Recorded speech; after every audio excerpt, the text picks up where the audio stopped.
Assalamualaikum warahmatullahi wabarakatuh. Selamat bertemu kembali dengan Bu Lina.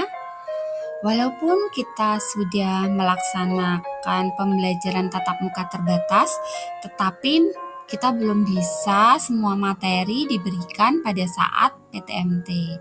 Nah, tetap ada beberapa materi yang akan kita pelajari melalui daring. Nah, pada kesempatan kali ini, Bu Lina akan memberikan materi tentang seni batik.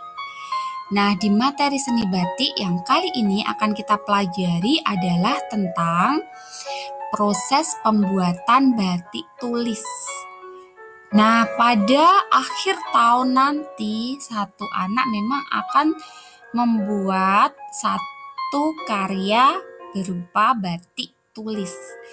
Nah, untuk persiapan ada beberapa hal yang harus kita pelajari. Semoga kalian tetap semangat mengikuti pembelajaran daring kali ini. Baik anak-anak, langsung Lina mulai saja ke materi seni batik tentang proses pembuatan batik tulis yang pertama di bagian 1.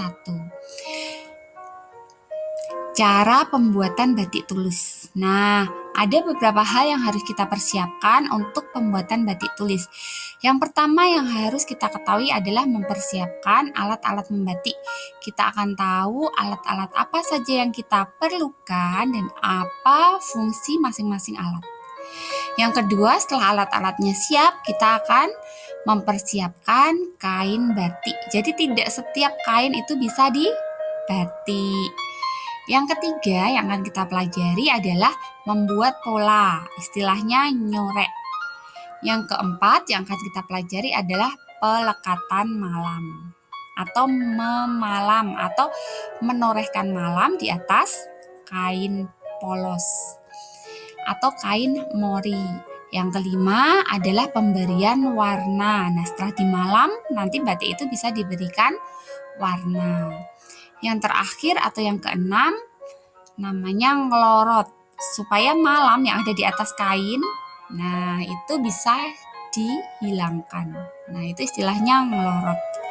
Baik anak-anak, yang pertama untuk pertemuan proses pembuatan batik tulis yang pertama, bagian 1 ini adalah kita akan pelajari tentang alat-alat yang digunakan untuk membuat batik tulis. Yang pertama adalah bandul. Nah, bandul dibuat dari timah atau kayu atau batu yang dikantongi. Fungsi pokok bandul adalah untuk menahan mori yang baru dibatik agar tidak mudah tergeser, ditiup angin atau ditarik oleh si pembatik secara tidak sengaja. Jadi sebenarnya tanpa bandul pun pekerjaan membatik tetap dapat dilaksanakan. Ini ada contoh-contoh, beberapa contoh gambar bandul yang sering digunakan sebagai pemberat kain saat membatik. Selanjutnya, yang kedua yang kita butuhkan adalah canting. Nah, canting itu ada 3 macam. Yang pertama, cecek, kelowong, dan tembokan. Ini adalah macam-macam canting. Selanjutnya, canting itu merupakan alat untuk melukis atau menggambar dengan coretan lilin malam pada kain mori. Canting ini sangat menentukan nama batik yang akan dihasilkan untuk jadi sebuah batik tulis. Alat ini terbuat dari kombinasi tembaga dan kayu atau bambu yang mempunyai sifat lentur dan ringan.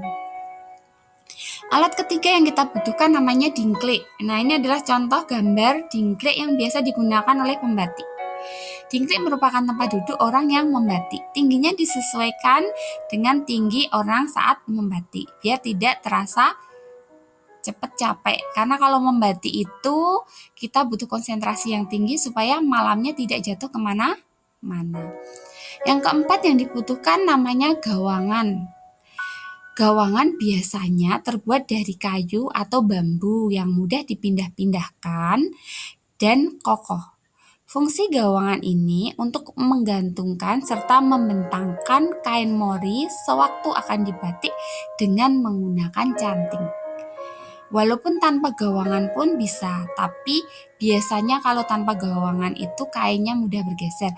Kecuali yang kita lakukan misalnya membatik sapu tangan, kan kecil. Nah, itu nggak perlu gawangan. Ini yang besar-besar yang kain yang biasa dijual di pasar-pasar 2 meter, 3 meter. Nah, kayak gitu butuh namanya gawangan. Yang kelima yang kita butuhkan adalah wajan. Wajan adalah perkakas untuk mencairkan malam atau lilin untuk membatik.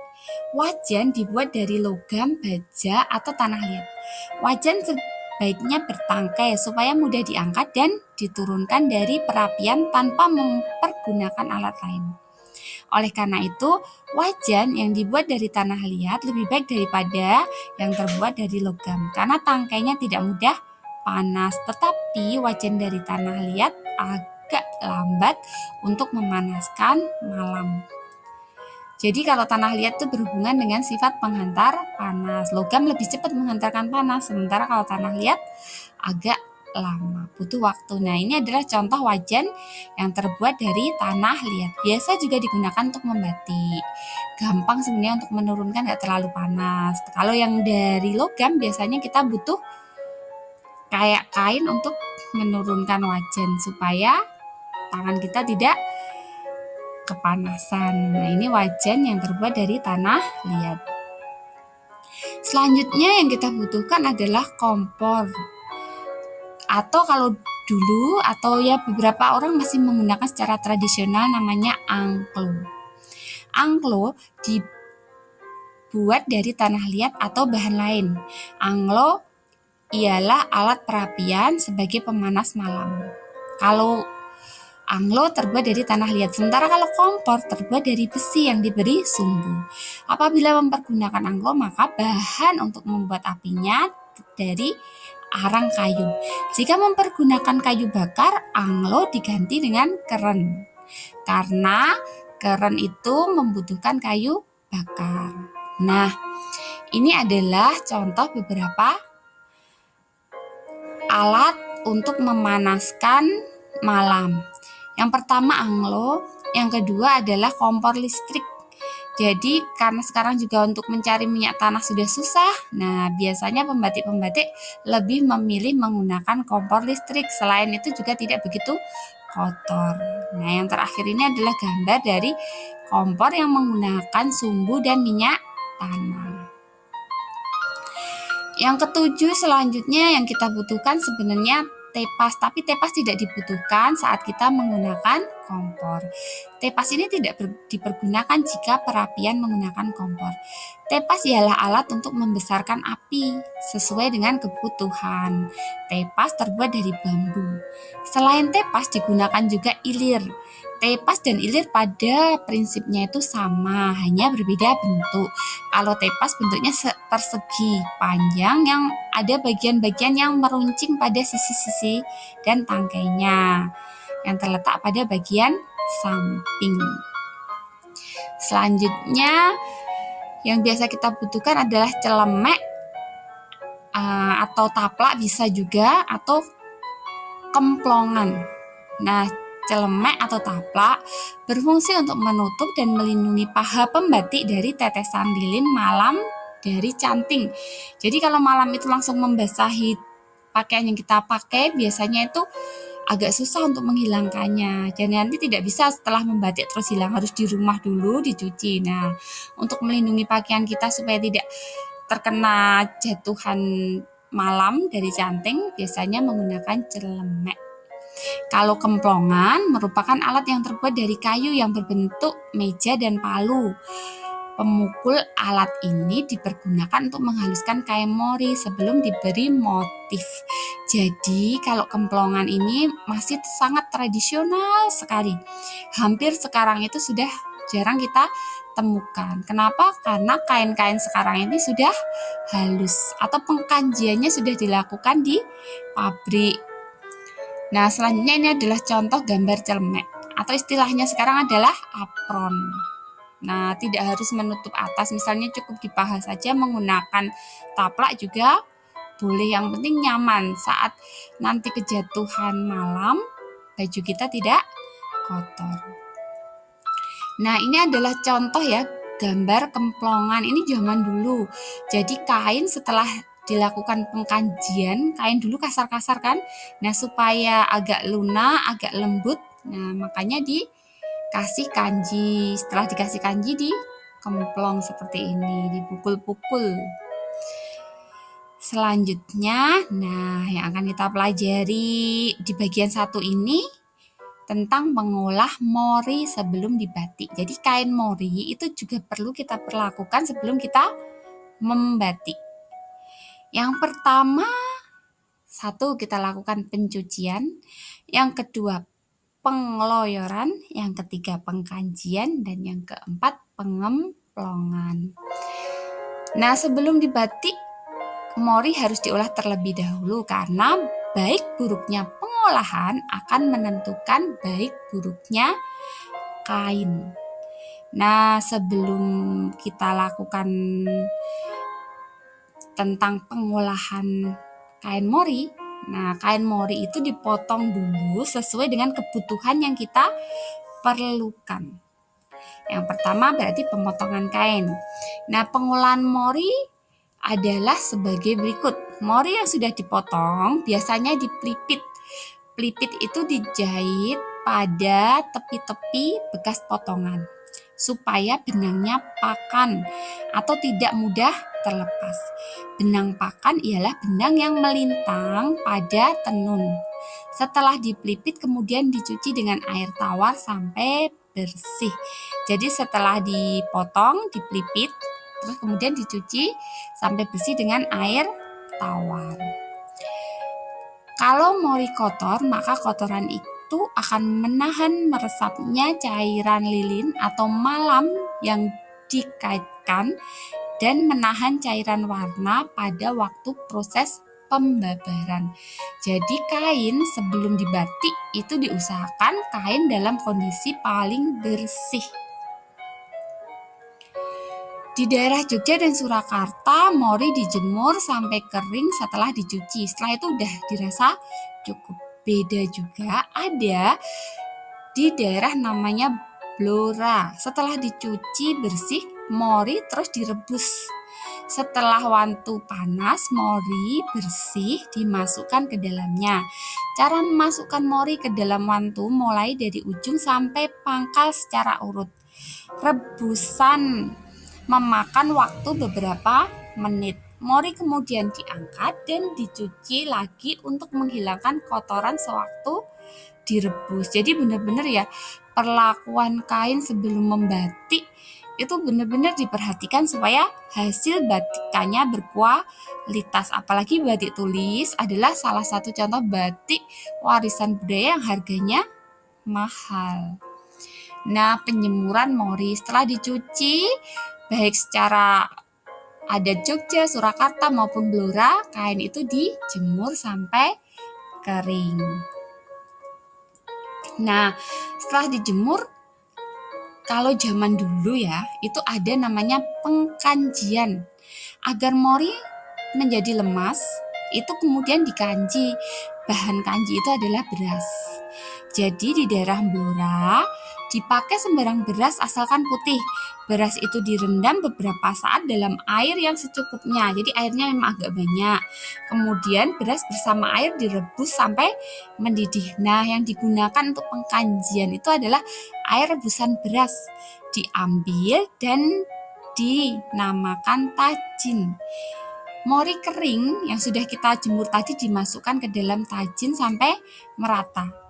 Nah, nggak usah diperas, langsung dijemur lagi supaya kering.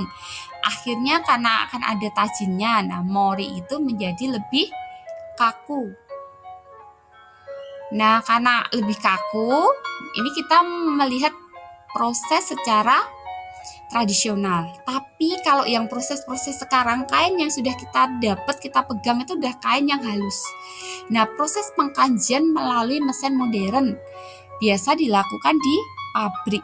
Nah, seperti ini. Jadi, kain yang nanti sudah di tangan kalian tuh biasanya kain yang memang sudah lembut, sudah halus. Tapi kalau zaman dulu di kanji ya, jadi memang perlu proses yang agak rumit.